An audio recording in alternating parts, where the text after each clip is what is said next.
Hello, I'm Cheryl McCarthy. Welcome to One to One. The movement for LGBTQ rights has gained huge momentum over the last century, and especially over the last 2 decades. It has won increasing public support, legal protections, and global acceptance. But challenges and setbacks remain. In one of the first executive orders since he took office, President Donald Trump proclaimed that the federal government will recognize only 2 sexes, male and female.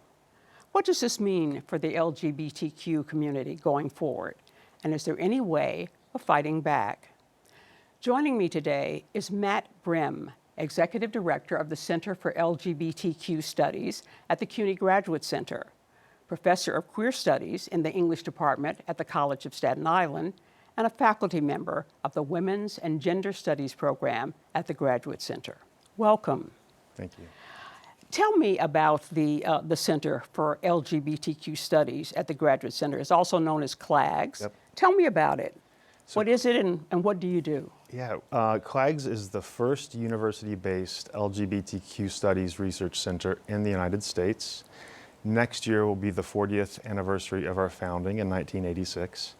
And the center was originally intended to further the study of LGBTQ people. At the time, we said gay and lesbian mostly, but since then, the acronym has grown longer. The acronym has grown, yeah. Well, the acronym stayed the same, but after the acronym changed from the Center for Lesbian and Gay Studies to the Center for LGBTQ Studies, and that just represents the fact that the real world is much more diverse and complex and layered, the queer world, than the original title suggested. And so at the Graduate Center, one of the things we do is we offer a lot of free, accessible programming about LGBTQ lives, history, culture, politics, and in the moment, the kind of dynamic that LGBTQ people are dealing with in academia and beyond, which, as you mentioned, feels especially pressured and dangerous. I get to thank you for joining us to celebrate the activist work of this year's Munoz Award recipient, Angela Davis.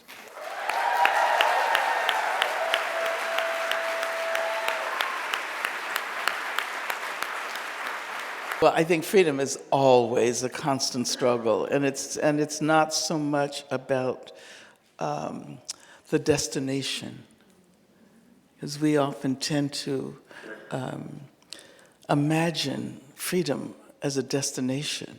And when we do that, we miss the most important part, which is the journey. One of the major problems that emerged in movements around LGBTQ issues was to think that, marriage represents freedom, right? Once we get to the point where we can marry, then that, and if one looks at the institution of marriage, it's one of the most violent institutions in the world. And not to speak of the fact that it is thoroughly capitalist and about property and so forth and so on. But anyway. Is your center a kind of umbrella for other LGBTQ, or I'm going to say queer studies, programs and courses around CUNY? So at the Graduate Center, we're housed at the Graduate Center, and we have relationships with LGBTQ resource centers around CUNY, but we're distinct from them as well. Part of our mission was to not only be CUNY-based, about half of our board of directors is from CUNY, but about half is from outside the CUNY system too. And so we try to put our arms around both the CUNY system and also have a national and international profile. Are there CUNY campuses where one can major in queer studies? So it wouldn't be called queer studies on the transcript, but like at the College of Staten Island, where I'm a professor, you can major in women's, gender, and sexuality studies. And within that major, you can study LGBTQ life and history and culture and politics, as I said. I know that Brooklyn College has a minor in LGBTQ studies. I wish I knew what every campus was doing. It's a big system. Yeah. People can go to, CUNY has an LGBTQIA+ hub. There's a website, and that has all the resources available at the various campuses. Tell me about how LGBTQ advocacy has evolved over time. Yeah. Part of it is the story of that change from the Center for Lesbian and Gay Studies to the Center for LGBTQ Studies. There's always been advocacy for sexual and gender minorities, right? This goes back many centuries and beyond even. And there's actually always been, or at least for 150 years, a really detailed study of sexual minorities. The terms that we use to identify those sexual minorities and gender minorities has changed. And so we used to talk about homosexual, and sometimes we talked about transvestite. And today the language is usually the gay, lesbian, bisexual, transgender, gender nonconforming, and queer. And so just that shift in language shows that the vision of how to study sexual minorities and gender minorities has changed. One of the things that we've realized, and this has been, we realized this even at the beginning of CLAGS, is that we're never just gay or we're never just lesbian, right? That is part of our human experience. It helps us be human. It's part of what makes us human, but there are all kinds of other intersecting identities, including at CUNY, race and class. 80% of our students are students of color. 60% of them come from families that make less than $30,000. That all informs how they are able to be queer in this space. There seemed to be a number of years when the fight for the LGBTQ community, things were getting better. Mm-hmm. Things were getting a lot better. And now they're taking a downturn. Yeah. So what's that? I think it's true that the most marginalized people have been helped the least by the kinds of progress we've seen. And I don't want to undermine the kinds of progress we've seen, like the ability to marry. Inclusion in the military is a little bit more touchy, Yeah. but inclusion in mainstream institutions. And the people that have been included in mainstream institutions most easily, the people most welcomed are, even though we're gay, maybe we're gender normative, right? Or maybe we want to be in monogamous relationships, and that of course is what marriage proposes to help us do. For transgender people and for sexual minorities, other than normative gay and lesbian people, it's been harder to be welcomed into the mainstream. And so part of the politics has always been that tension, and right now we're seeing the people that have been left out historically disenfranchised again first. Yeah. And the question is, if transgender people are being demonized and dehumanized right now, as well as immigrants, refugees, Black and brown people, the people that are always marginalized first, how far will this administration go? And that gets people who are more mainstream thinking, maybe we're all more in the same boat, and so maybe we need to hang together and be in solidarity with each other. Yeah. The Trump administration started out painting a broad brush, saying the federal government will recognize only two sexes. And there are a lot of ways they're going about doing that. One applies to government documents. Passports have to reflect the holder's sex as designated by birth, as opposed to any other identity that person might choose. Why is that a big deal? Why is that a concern or an issue? When people's documents don't match how they present, that can cause problems for them, because it seems like the person you are saying you are on your identification is not actually who you are. And this obviously becomes a problem at borders, becomes a problem going in and out of the United States, but it also can become a problem just as you engage in public life, like trying to vote. Yeah. And the fact that the Trump administration wants to say there are exactly two sexes The real goal of that is to erase transgender people from public life. Beyond that, I think they actually want to say that transgender people don't exist or aren't real. Transgender people exist, are real, are as fully human as anyone else, as flawed and as heroic as anyone else. And this administration wants to tell people that's not true. Trans people don't exist. They're somehow aberrant. They want us to believe that lie. Where does this come from, do you think? The push against the LGBTQ community. Where does that come from? What's the motivation for it? What do you think? Well, I think the tough thing is there are multiple motivations. There is a hardcore Christian conservative sort of white Christianity in this country that is very strong. And so from religion, they get the message that there are only certain kinds of people that God wants to exist or that God created. And so religion is still very, very strong in this country. But it also comes from the medical community that has not, for a long time we sort of trust medicine, and we should trust medicine, but studies have left out broad swaths of human experience from their studies, right? And that's another way of invisibilizing or erasing or marginalizing people who deserve to be told, hey, here, you are included in this clinical trial, for instance. We want to see what makes you healthy. We want to keep you around, right? And when you're ignored and shunted to the side, then there are real, in the example I'm using now, there are really risks to your health because not all bodies respond the same to the same medicines. Governments are slow to change. Families are very slow to change. People who don't understand people who are different from them have often a knee-jerk reaction. Rather than being interested and wanting to be more open and inclusive, people shut down and feel like that their small vision of the world is the vision that other people should fit in and other people should share. And so there's a psychology behind it too. I don't know what President Trump's is in his head.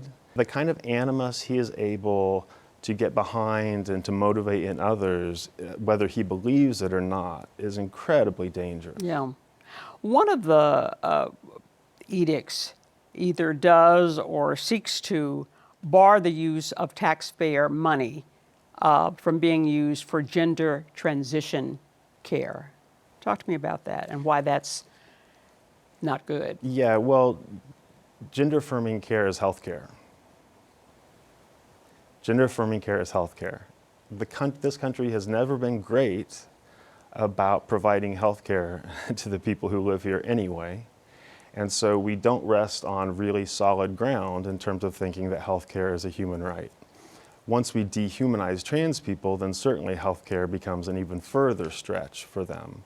But what we need to realize is that people who are transgender need certain kinds of medical interventions often, not always, but often. And that includes surgeries, it includes hormones, it includes mental health, it includes all the kinds of healthcare experiences that the rest of us encounter and need in our lives. We've seen from Donald Trump has tried to do at Columbia about the whole, Israel-Palestinian thing, that he's trying to use its power to enforce certain kinds of beliefs, certain kinds of ideologies. And one of the things that he is in the process of doing, I don't know if it's gone through yet, cutting $175 million in federal funds to the University of Pennsylvania, his alma mater, because the university has allowed trans women to compete in women's sports. Mm-hmm. That is an issue that I have sort of struggled with, because the argument is that,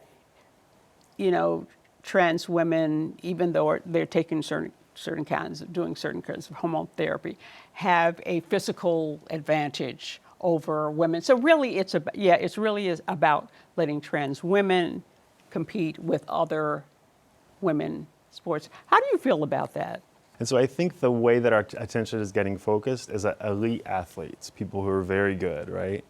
And that is very, very, very few people. So I think we just need to think about the message of sports, which is to play, to cooperate, to be with people in a competitive, but also a way that promotes a lot of maturity and personal growth and just learning how to work together.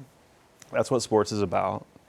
And if we say transgender people can't be a part of that important kind of human growth, then obviously that is again marginalizing them. So I think the big picture is most of us who ever played sports were really bad or just marginal, and what we got out of it was not winning, and not winning as boys or girls or young men or young women, but just the experience of being on a team together. Yeah.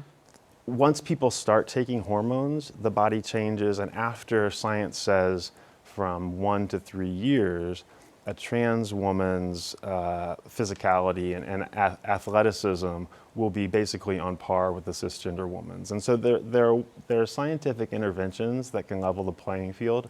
What science can't do ever is to take people's social reactions, right? What we feel like and what we think of as fair. And science can't put arguments we have around fairness to bed. Yeah. I grew up with a brother who was very athletic, so I was always having to go to his sporting events. At every sporting event I was ever at, I didn't see any transgender people, and still parents complained about fairness. Oh, this kid should not be allowed to play because he's so much bigger than the others. Yeah. This kid shouldn't be playing because it's the coach's son. People were complaining. I'm from Indiana, so basketball is huge there. People always complained that something was unfair in the sports arena. So sports, Somebody had an unfair advantage. absolutely. Yeah. A kid flunked twice, and so now he's older and more developed, right? Yeah. But those kids didn't get pulled out because they have an unfair advantage. People are a little sports crazy, and Yeah. they want and fairness is there whether trans people are there or not. We fight about fairness all the time, and I would think we should see this within a much larger sort of sports fanaticism in the country. Following Trump's lead, the NCAA announced that that transgender women are going to be barred from competing in women's sports, but that only perhaps out of 500,000 athletes in college athletes are actually transgender. It's a very, very small number. Yeah. And they don't win all the time, right? Yeah. One part of the point is that the many transgender athletes, of those 10, they're not all winning all the time, and so there's a lot more parity that doesn't get talked about. It's Right. always the opposite argument. We're also looking at things like barring transgender people, well, kicking them out of the military, barring them from entering the military. I think a judge held up Trump's order kicking transgender people out of the military, but also barring schools from using federal funds to teach any kind of gender ideology, teaching about any kind of discrimination is supposed to be barred from the curricula. Yeah, they want to deny that there are kind of structural oppressions, or that there are systems that have been designed to separate and distinguish people and to raise up some and to oppress others. Whether it's LGBTQ, whether it's women, whether it's people of color. Absolutely, absolutely. So the idea that we can't talk about gender in schools, I would love to go into any elementary school and see if they still line up boys in one line and girls in another. Once you do that, that is gender ideology. That says there's a boys line and a girls line. What it looks normal, and ideology sounds like some imposition of an outside idea, but gender ideology is just a kind of belief system that gets built into rules and into the teaching. And a boys line and a girls line is a gender ideology. It's a kind of idea about gender that we're taught from the day we walk into school. The fact that we learn in school about a famous author. I learned that Shakespeare was married, right? So I learned a lot of people were married, a lot of men married to women in my education. That is gender ideology. When we only look at straight or heterosexual people as part of our history without talking about gay people, but the administration doesn't see that as gender ideology because it's sort of, they see it as the blank, it's the canvas, right? It's hard to see the canvas, but in fact it is. So if we want to stop teaching gender ideology, we're going to have to actually go a lot deeper than outlawing discussion or the use of the word trans or non-binary. Right. One of the of things included in this edict is moving, I guess, trans inmates, trans females into male prisons. That does not seem like a very smart idea. I mean, it just seems like a dangerous It seems like a smart idea if you want to punish trans women in prison, and they do.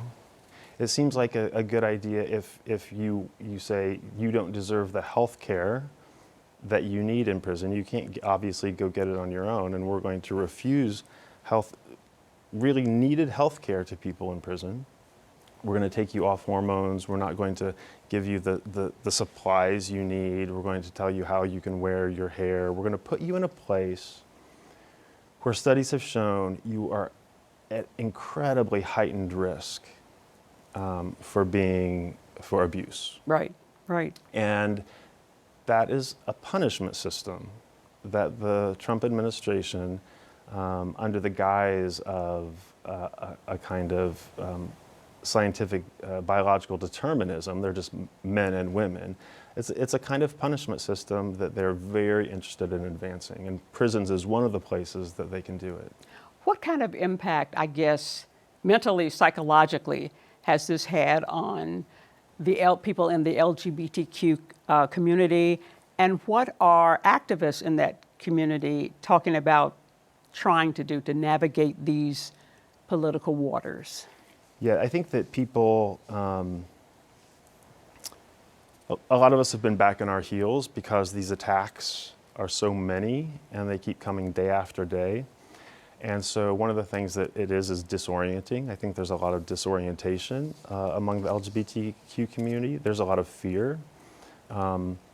Graduate students who are doing research in trans studies worry that once trans studies is defunded, or once it is understood as against what the government wants us to study, they're worried about their job prospects, right? They put a lot of time and years into the study of their field and they're experts, and now they're worried that their expertise will be discounted. That's a material worry. It's their life. Your center, is it in, Trump has gone around threatening to defund all kinds of programs because he doesn't like something about them. Is your center in danger? Does it feel like it's in danger? CUNY gets federal funding. And so if CUNY's federal funding is cut, there are ways that can trickle down. And it could trickle down to the places like the Center for LGBTQ Studies that are being targeted by the Trump administration, right? But not only CLAGS, it could trickle down to institutes and centers that are interested in working on racial justice or immigrant legal reform. That will take a while. CLAGS receives almost none of our operating budget from the state. In fact, we've been told by the Board of Trustees going forward, we will receive 0% of our operating budget from the state. So we are self-sustaining and self-funded. We enjoy being located at the Graduate Center because we get the resource of offices here and being able to hold events here. And so that's priceless. But our personal funding is all from our incredible donors and from the grants that we get. So that's sort of a good thing at this particular point in time. It is a good thing, although I would argue that the state should be very interested in funding centers like CLAGS when they see, but they're going the other way. That's aside from the federal argument. It does insulate us a little bit. Unfortunately, we're a target in a way, not only a target for the federal government. We had a call a couple days ago Somebody wanted to call up and see if we had any gay books that they could burn. Oh, really? Just really ugly stuff. Really ugly Yeah. stuff. There was a campaign where people were mailing out anti-Trump propaganda in CLAGS' name, so they would put our name on the return address of the envelope to make it seem like we were crazy and that we were trying to be anti-Trump in some kind of lunatic way. Yeah. So it's not only that the federal government would target us, but they're making us a target. Yeah. So that when people look for LGBTQ in the academy, they're going to find CLAGS because, as I said, we're the first and oldest center of our kind. Right. And so more and more we're having to deal with that negative consequence of the moment. Right. And following the federal government, the states are joining in with anti-LGBT, all kinds of legislation. Yeah. What needs to be said about what's going on right now? My good friend Sarah Schulman says what we can control is our integrity. And we can decide what the right thing to do is, and we can hang on to that because they actually can't take that away. And so on a personal level, I think everybody needs to think about what Sarah has said, how to maintain our integrity, because after this is over and whatever way it goes, we're going to have to live with ourselves. And the other thing that I think we need to do is after we do that sort of self-reflection, is that we need to find new, robust coalitions. And so I think figuring out ways to come together with like-minded people and like-minded institutions in order to have a pushback at a lot of different levels of the social is what we need. We can't be looking at Columbia University to fix the problems of higher ed because they're not radical, right? Institutions like that, especially well-resourced institutions, tend to be fairly conservative. And so we can't look to the top in the academy of the academic pyramid. We need to look to places like public education, where there are the most people, where people have the most life experience, and draw those experiences together into a formidable coalition. Well, it's certainly a stressful time for the LGBTQ community, as it is for other communities, whether they're immigrants or people of color or a lot of people. So we're going to have to see how we get through this very difficult time. I'm afraid we're out of time. I'd like to thank Matt Brim, Executive Director of the Center for LGBTQ Studies at the CUNY Graduate Center, Professor of Queer Studies in the English Department at the College of Staten Island, and a faculty member of the Women's and Gender Studies program at the Graduate Center, for joining me today.